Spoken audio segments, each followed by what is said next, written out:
Hola, buenas tardes, Jesús. Hola, ¿qué tal, Daniel? Bueno, pues yo quiero presentarte como Jesús García Díaz, que eres urbanista, estudiaste en la Universidad de Granada y fuiste durante los últimos 4 años el director del Centro de Investigación del Medio Ambiente aquí en Cantabria. Por otra parte, sé que también tienes alguna relación con comillas y problemas, incidencias territoriales que hubo en este pueblo, en esta villa, pero eso no vamos a comentarlo. Yo lo que sí que sé es que has escrito un artículo extenso que titula La ley del suelo que viene, que a mí me ha resultado muy interesante y muy clarificador, bueno, por muchos aspectos que vamos a ir desglosando. Inicias hablando de un texto legal del año 2001. Estamos en el 2020. Y haces una referencia a que este texto legal del 2001 ha sufrido muchísimas modificaciones. Sí, Modificaciones que tú achacas a intereses sobrevenidos, pero no a necesidades organizadoras. Bien, eh, ¿cuál es tu tesis la ley del suelo que viene, en este artículo que has escrito? bien, empezando por el comentario introductorio que hacías, efectivamente hay que tener en cuenta cómo llegamos a esta ley del suelo. La legislación del suelo, opera en las comunidades autónomas después de aquella famosa sentencia de 1997 del Tribunal Constitucional que detrajo este ámbito del Estado para decir, bueno, es competencia de las autonomías. ¿Qué ocurre? Pues aquí en Cantabria la tradición de legislar tiene 20 años, porque si bien es cierto que en el 98 ya se disponían las competencias, pero lo que se hizo en Cantabria fue absorber la ley estatal derogada, utilizarla como regional y tirar hasta que se hiciese una ley propia en Cantabria, la de 2001. ¿Pero qué ha ocurrido? Ha ocurrido que en estos escasos 20 años a lo que hemos asistido es de una forma casi sistemática, cada año, a constantes modificaciones, constantes revisiones, constantes ajustes, y todo ello pues, por necesidades o cuestiones totalmente sobrevenidas. Es decir, el planteamiento previsorio y a largo plazo que debía tener una ley no ha sido tal porque a la vista está que prácticamente cada año, con leyes de acompañamiento, se hacían modificaciones en la ley del suelo, ha habido medidas especiales y, al fin, un sinfín de modificaciones que han ido, si bien la ley nacía con un espíritu claro de poner orden, que de eso se trata, de hacer una ordenación general del territorio y del suelo en Cantabria, pues al final ha acabado siendo un sumatorio de circunstancias y de, bueno, pues conveniencias coyunturales que se han ido produciendo. ¿Qué tenemos hoy? Pues tenemos hoy una trayectoria, una secuela que en el territorio de Cantabria pues ha dejado muchas bofetadas visuales y muchos problemas jurídicos, urbanísticos, derribos pendientes, una política de ocupación del suelo realmente pues lamentable. Y lo que ahora en este escenario se plantea con la nueva ley es seguir más o menos en la misma tónica. Más que menos, diría, incluso pues, acentuando los aspectos que, a mi modo de ver, pues, son más preocupantes en la ley del suelo. Como, por ejemplo, pues, el hecho de que todo lo que debía ser una sujeción a una normativa bastante clara, a la que adaptar todos los planeamientos municipales, pues se está convirtiendo pues, en algo totalmente aleatorio. El problema que tiene hoy la ley es que no tiene un modelo definido en Cantabria. La ley ampara cantidad de actuaciones que son puntuales, que son coyunturales, que pueden ser sobrevenidas, actuaciones para las que no importa la clasificación del suelo y, por tanto, es un horizonte totalmente pues, desregulado, totalmente a libre albur de circunstancias y amparando pues, muchas figuras ajenas a lo que es una normal ordenación racional del suelo y del territorio, que como bien sabes, pues es el más valioso de los recursos que tenemos y además el más agotable, el más finito.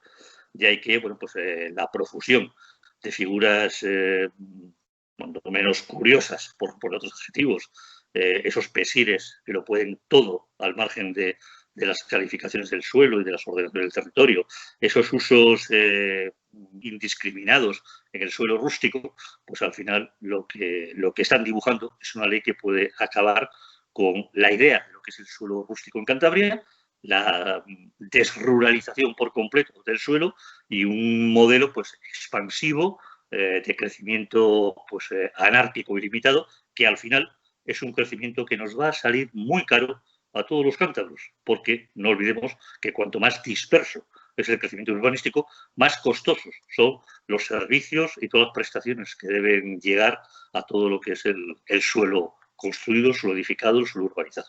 Yo creo que es, la verdad son unos derroteros totalmente contrarios a los que hoy, en los tiempos que corren, pues deberían presidir todo lo que son las políticas del territorio.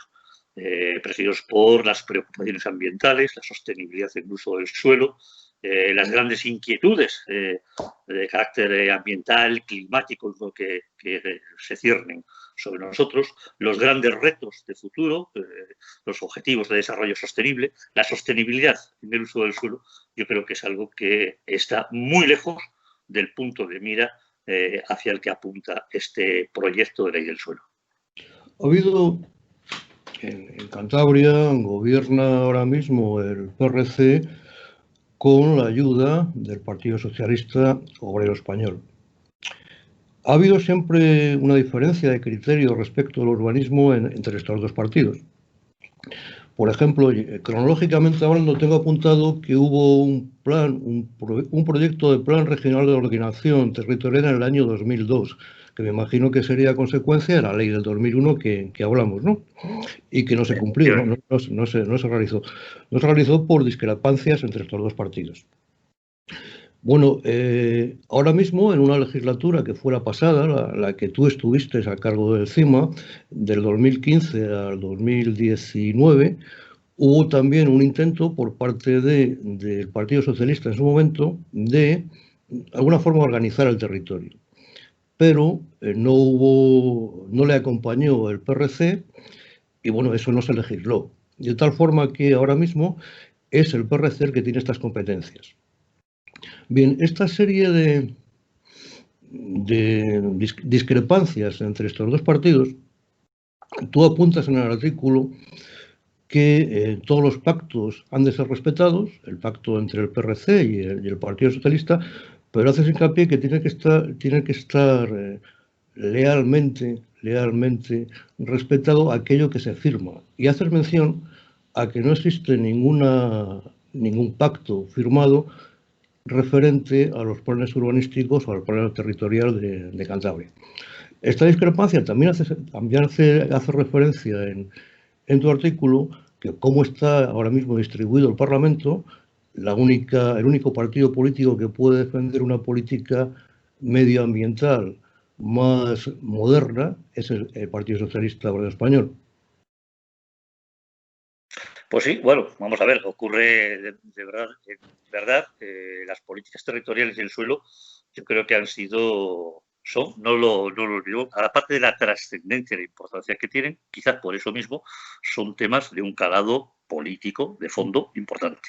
Y evidentemente yo creo que no es ningún secreto, que existen visiones diferenciadas entre los dos partidos, las organizaciones que sostienen hoy el gobierno. Pero sí hay algo que es significativo. Cuando se suscribe un acuerdo, se suscribe un pacto, de hecho el pacto es público, ese documento es conocido, está accesible. Es curioso que pese a la trascendencia de esta ley, es un aspecto que nadie tocó en los acuerdos. Se habla, creo, de leyes de montes, se habla de legislación mucho más sectorial, más parcial, pero de la ley del suelo no hay ni una sola letra sobre, bueno, pues bases de acuerdo sobre qué modelo y demás. Con lo cual, parece obvio que, bueno, pues en manos de quien quede la gestión de este ámbito, pues así se orientarán las líneas por las cuales bueno, pues, se irá dando forma a esa ley del suelo. Yo, bueno, pues, creo, y creo que es evidente, que existen diferencias considerables. De hecho, en algunos medios de comunicación, en algunas tribunas, hemos podido leer las opiniones del otro partido de gobierno, del PSOE, pues que apunta en dirección totalmente contraria.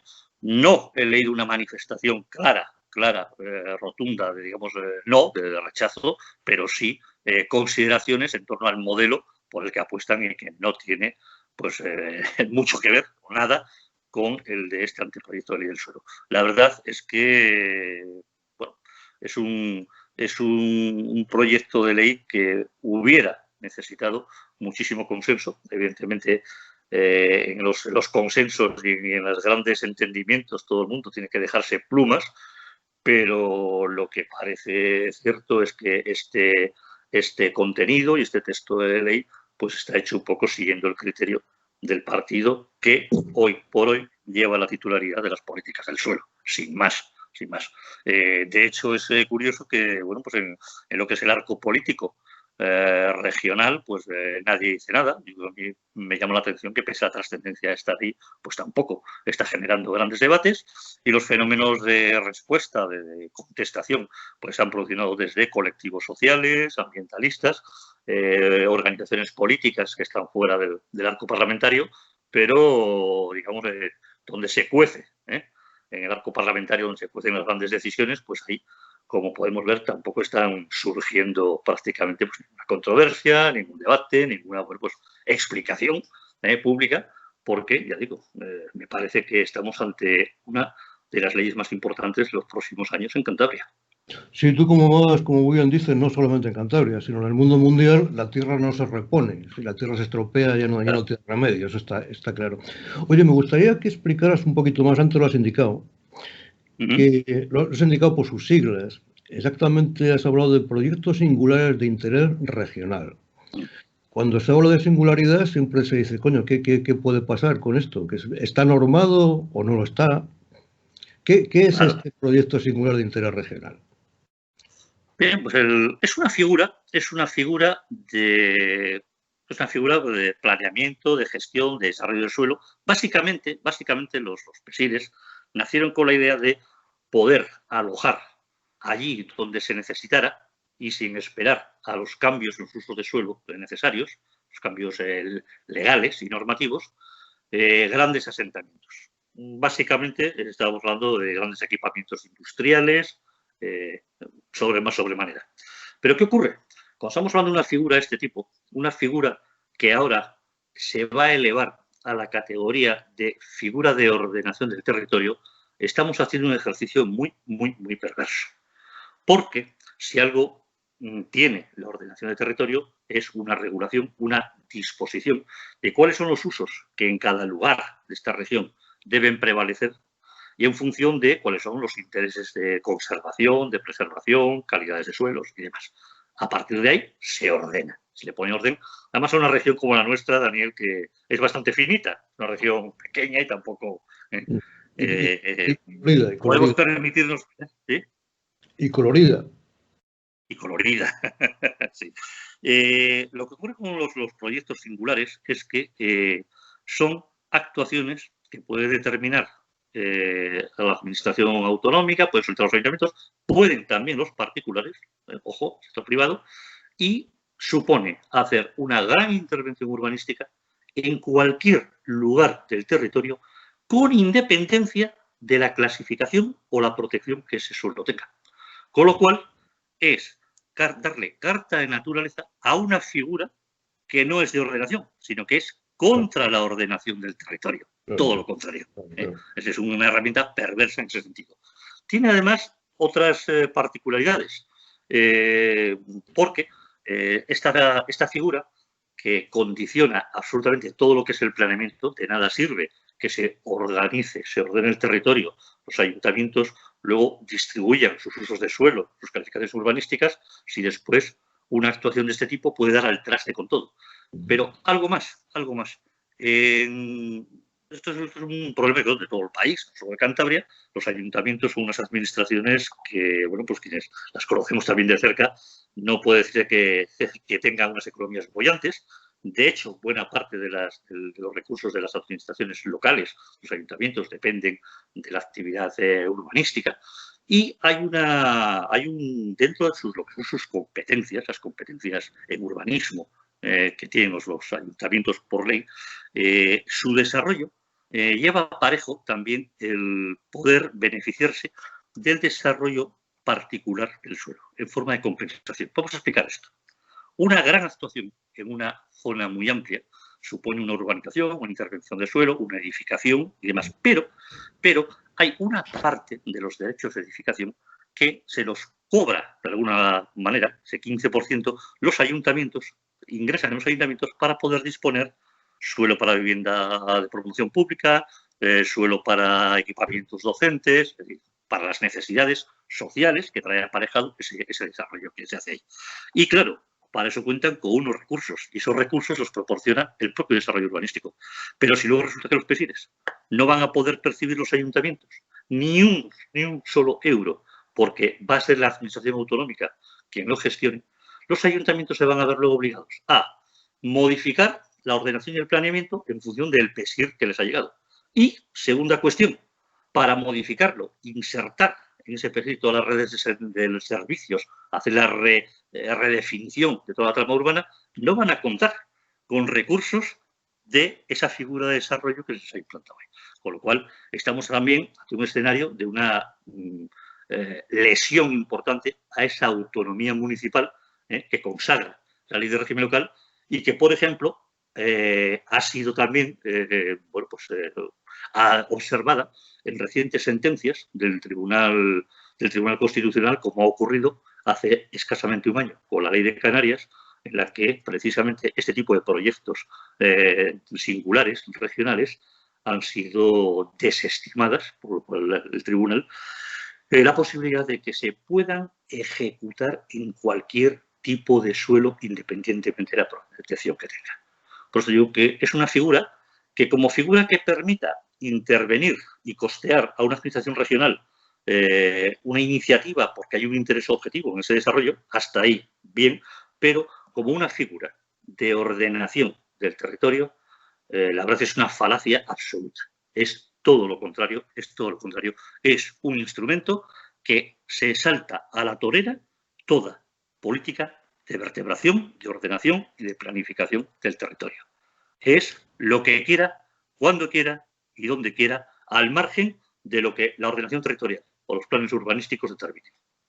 O sea que la singularidad es una carencia normativa, un salto a la normativa, Efectivamente, un abuso de que la normativa no sea definida.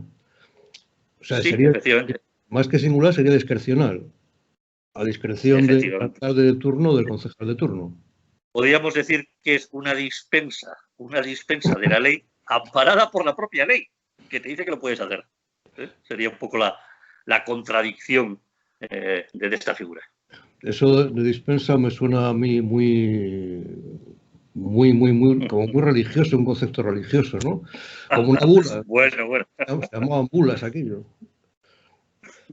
Oye, otra cosa que te quería comentar es que tú en el artículo este del que estamos hablando hablas precisamente de lo que acabas de decir, del tema de la autonomía municipal, de la ley del régimen local, pero hablas sobre todo de que estamos desruralizando una ley que tiene intereses en fama y publicidad para cuidar al suelo rural, para aquello que estamos diciendo, que no se abandonan los pueblos, etcétera, etcétera, etcétera. ¿No parece que para ir de aquí a Roma haya que pasar por Londres? Sí, la verdad es que en el nombre de los pueblos, cuántas cosas se plantean contra los pueblos. Es increíble. Ahora es también en estos tiempos una preocupación de todo, una preocupación de la sociedad, una preocupación de gestores y gobernantes, el problema de la pérdida de población del campo, el vaciado y demás. Lo que ocurre es que la fórmula, ¿no?, con ese razonamiento, las fórmulas que se nos plantean pues no tienen nada que ver y desde luego no apuntan en la dirección de resolver esos problemas. El problema del suelo rural, del suelo rústico en Cantabria, es que tal y como se está concibiendo en este proyecto de ley del suelo, es un suelo desruralizado. ¿Por qué? Porque si consideramos, y así considera el texto de ley, que la transitoriedad de construir edificaciones sin que exista ningún tipo de calificación urbanística de suelo, ni sea urbano, ni más, no va a ser transitoria, sino que va a ser definitiva en 39 municipios, de todos los municipios del interior, pues estamos asistiendo a una invitación a que prácticamente cualquier suelo rústico sea susceptible de edificación. Pero es que además, incluso con otra, iba a decir dispensa, no me va a llamar la atención, con otra observación, otra expresión de los mínimos en cuanto a la superficie. Porque en el suelo rústico, la tradición en el uso del suelo rústico en Cantabria asocia a veces las viviendas unifamiliares a grandes unidades de terreno donde se desarrolla una actividad o una vida que da razón de ser a esa vivienda.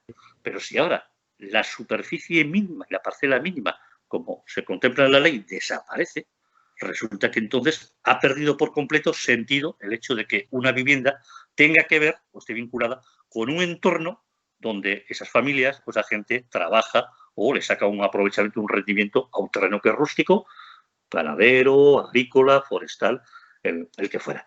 Es decir,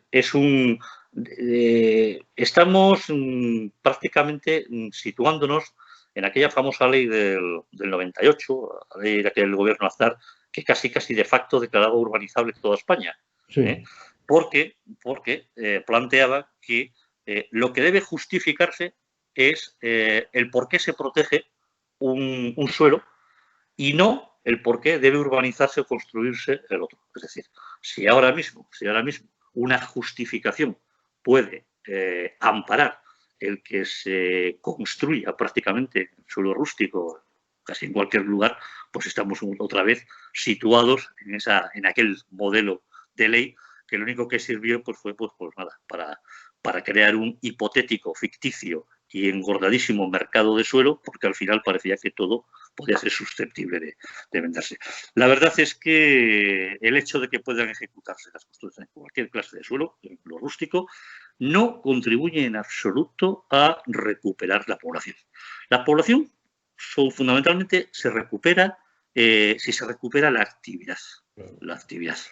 Porque de lo contrario, lo que estamos condenando a los pueblos es a que puedan ser pues, lugares de una segunda residencia, pero nunca tendrán vida como pueblo ni actividad como pueblo.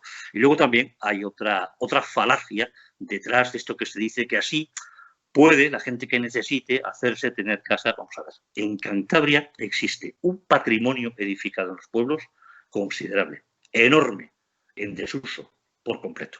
Es decir, una ley que no apueste por la rehabilitación, por la recuperación, por facilitar la recuperación de todo este patrimonio edificado en el mundo rural y que lejos de seguir esta línea, lo que pretenda es que prácticamente en cualquier ámbito, cualquier zona, en las llamadas zonas de crecimiento controlado, que incluso los alcaldes podrán determinar y delimitar, sin más, donde no va a ser necesario que exista ningún tipo de calificación de suelo, donde no va a ser preciso una parcela, una superficie mínima, pues al final lo que estamos haciendo es invitar a que en el territorio, pues lo que brote es una especie de monocultivo del chalet por todo el territorio, que al final es un derroche territorial, es un gran gasto, un enorme gasto social, y frente a eso, pues un deterioro progresivo del núcleo, de los núcleos rurales, de los pueblos, que es donde siempre se ha generado, no solo han vivido la gente del mundo rural, sino también donde se ha generado la actividad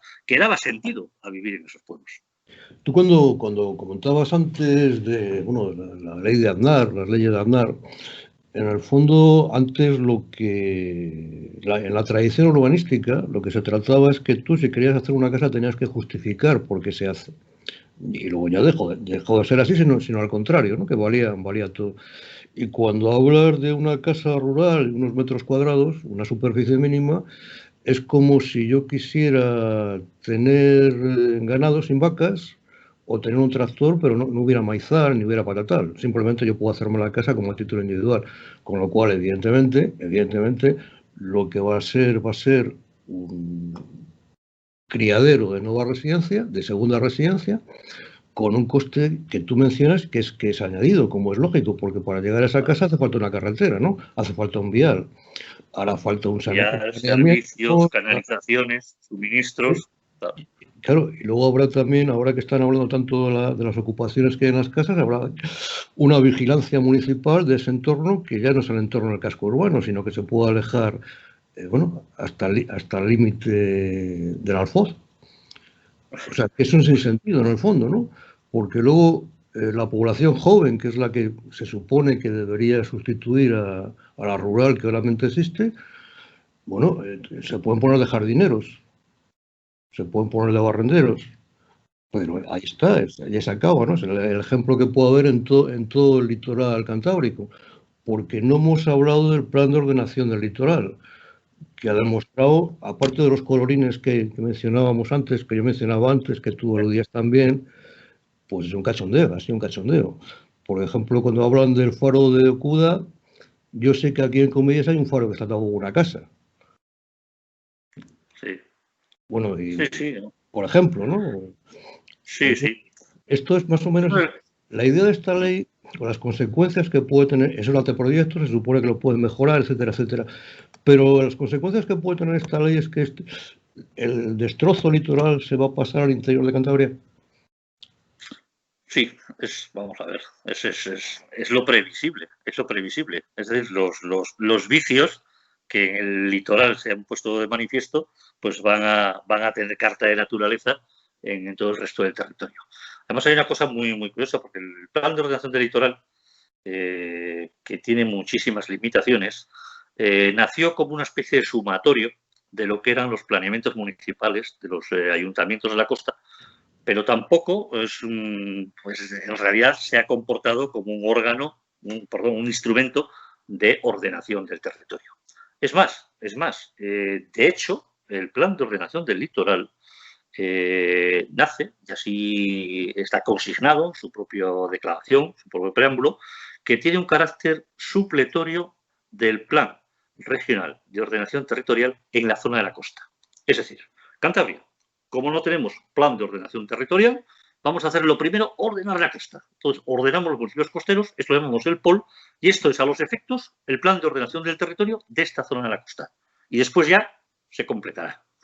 Pues bien, el POL se consolida en el texto de ley que ha presentado el gobierno como una figura, un instrumento de ordenación del territorio, cuando, en buena lógica, debería tener un carácter transitorio, porque lo que debe entrar a cubrir toda esa vertebración de ordenación territorial es el PRO, es el Plan Regional de Ordenación Territorial, que curiosamente, fíjate lo que son las cosas, estaba concebido, en origen, la ley de 2001, como un instrumento que tenía que aprobarse al año de vigencia de la ley del suelo. Es decir, en el 2002 tenía que haber ya plan.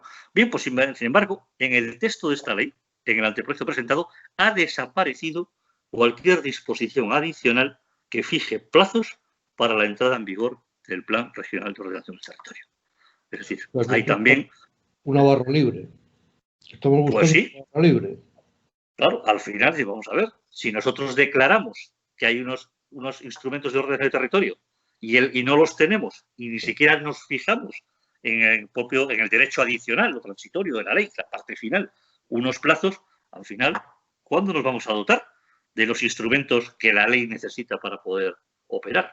Bueno, pues es una más de esas cojeras constantes que, bueno, pues algunos pensamos son preocupantes, todo por el cúmulo de situaciones que se van detectando en esta ley, que ya digo, pues a algunos casi nos ponen los pelos de punta.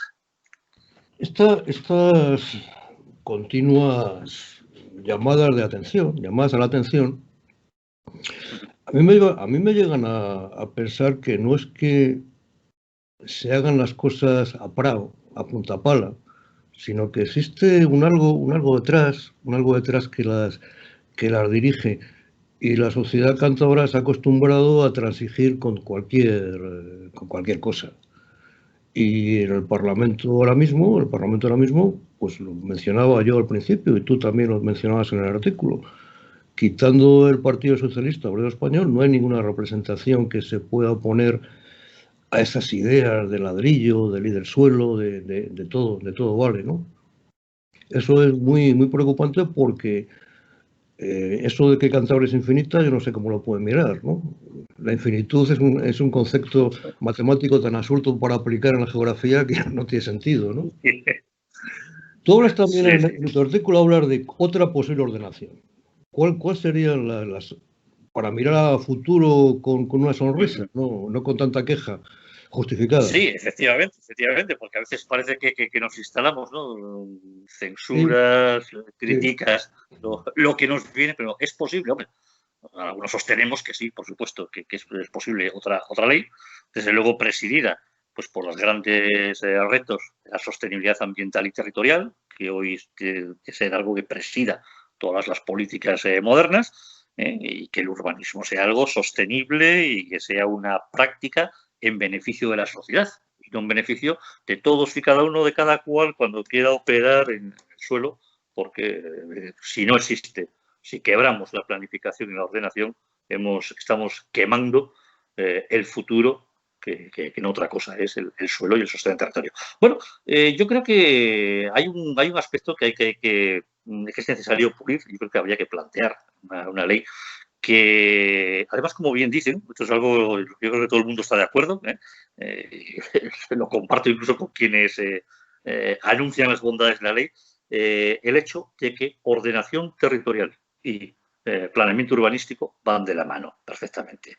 Entonces, a la hora de abordar una ley fundamentalmente es una ley de ordenación territorial, y lo que tiene que procurar es que estén perfectamente jerarquizadas las figuras, para que exista una supeditación siempre de las particulares a las generales, y bueno, pues no se nos desarme el castillo, porque lo caprichoso, lo coyuntural o lo de que en cada momento interese puede destrozar por completo esa visión.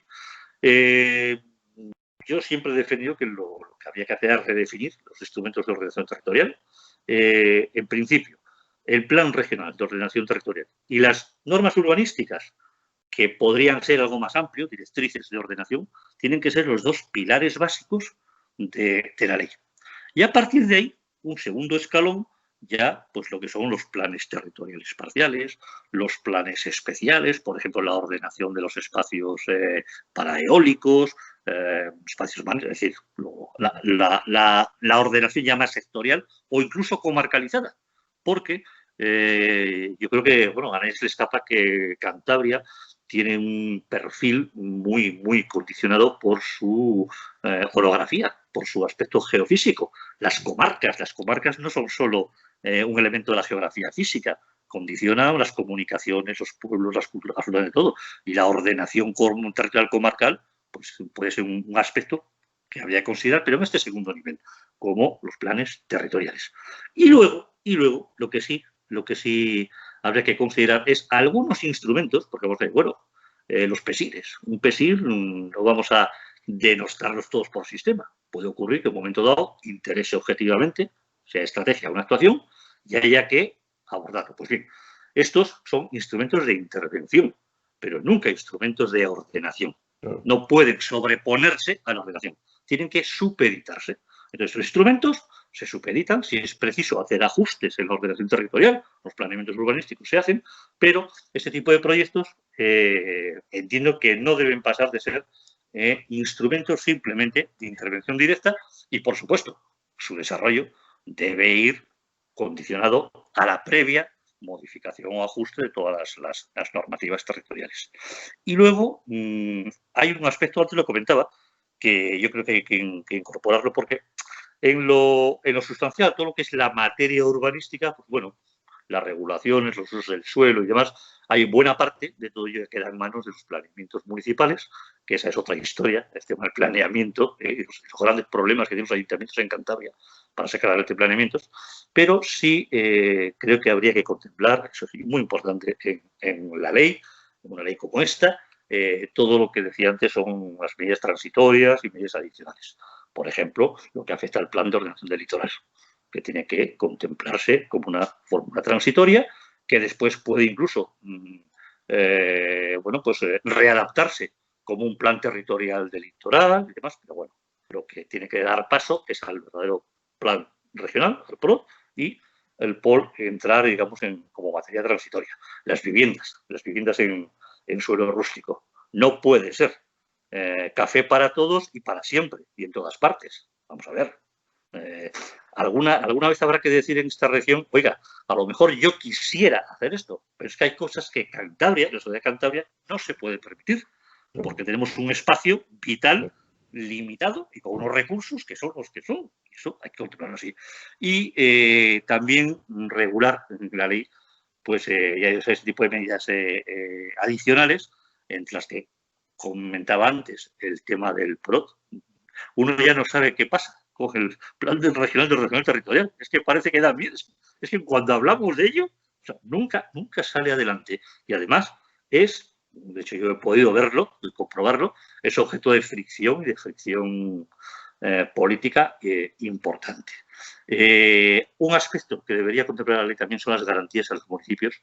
Aquí, obviamente, no podemos, como plantea la ley, decir, bueno, hay municipios que no tienen plan, no tendrán un plan urbanístico, pero entonces que puedan delimitar zonas, que puedan tener áreas de crecimiento. Vamos a ver, vamos a crear normas.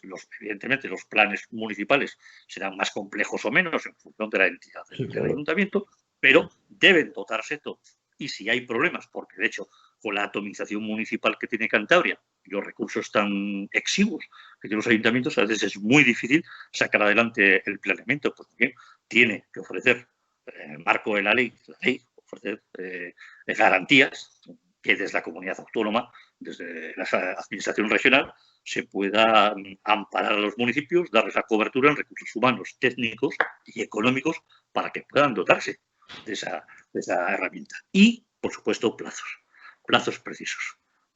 Es curioso cómo en la ley no aparecen plazos absolutamente para nada, ni PROT, ni planes municipales, ni más.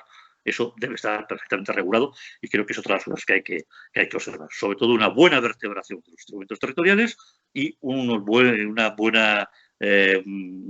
serie de garantías en cuanto a que en plazo y en forma y con suficiencia financiera, pues toda una serie de instrumentos van a poder ponerse en marcha enseguida, porque si no, tendremos una ley que no tiene sus instrumentos creados y que, mientras tanto, ¿qué es lo que va a ocurrir? Pues que vamos a tirar de lo coyuntural, de las excepciones. Y así, pues bueno, seguiremos salpicando de actuaciones la región hasta que ya pues, no nos quede sitio. Cuando hablas de tirar, te refieres a jalar, no a derruir. Sí, claro. O sea, quiero decirte que si no hay estos planteamientos organizados, lo que podemos conseguir es que haya conflictos jurídicos todos y que luego haya reclamaciones y que luego haya derribos. Y esos derribos que son costosos. Bueno, ya pues como última cuestión te quería comentar lo siguiente. ¿Cuál es tu planteamiento en el tiempo que puede tardar en desarrollarse el proceso legislativo de esta ley? ¿Hay muchísima prisa por iniciarlo? Pues, hombre, vamos a ver. Ya hay algo que, si tiramos de calendario, es sorprendente. La ley se publica, sí que prácticamente, no lo conocían casi poquito tiempo antes, muy pocos días antes, las demás fuerzas parlamentarias. Sale en el boletín oficial, que creo que es el 29, 30, 31 de julio, y se establecen 20 días hábiles de plazo, 20 días, para una ley de esta envergadura, que coinciden exactamente todos con el mes de agosto. ¡Qué casualidad! ¡Qué casualidad! En el mes de agosto, es cosa del coronavirus. Sí, es curioso. Pero vamos a ver, yo creo que una ley de esta envergadura no solo debe ser fruto de una conciliación mayor de posiciones, de criterios, todos legítimos, de cualquier forma de pensar, desde cualquier óptica política, pero sobre todo, muy cotejada con la sociedad. Yo creo que el gran déficit con el que va a nacer ya, y no sé si hay que crecer este texto de ley, es la escasísima participación social pública que ha tenido. colegios profesionales, colectivos, organizaciones, ayuntamientos, incluso los propios municipios, que yo creo que son entidades que tendrían mucho que decir en todo esto. Bueno, pues todo esto está pasando de puntillas. Así que las impresiones no son nada positivas, en lo que yo puedo percibir en ese sentido, y el deseo frente a ello es que, bueno, pues lejos de esas prisas, que no sé por qué de repente han venido a aparecer así tan de golpe, pues podamos en Cantabria dotarnos de una ley que, más allá de que sea mucho más racional, mucho más sostenible, donde las arbitrariedades y la desregulación no se le dé carta de naturaleza, sea también una ley debatida, hablada, compartida, discutida, conocida por la sociedad cántabra. Y yo creo que si se secuestra ese conocimiento y esa participación, yo creo que ya la ley, con independencia de sus contenidos, nacería muy, muy coja y probablemente un instrumento pues más perverso que útil. Bueno, Jesús, llevamos 40 minutos del programa. Te agradezco mucho tu presencia en la distancia.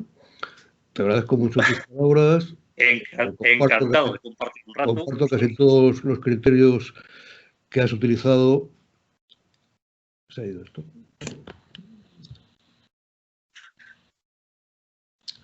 Se había ido. Que nada, lo he dicho, que muchas gracias. Y algún día que habrá. A vosotros. Un día habrá una ocasión de hablar de los lobos.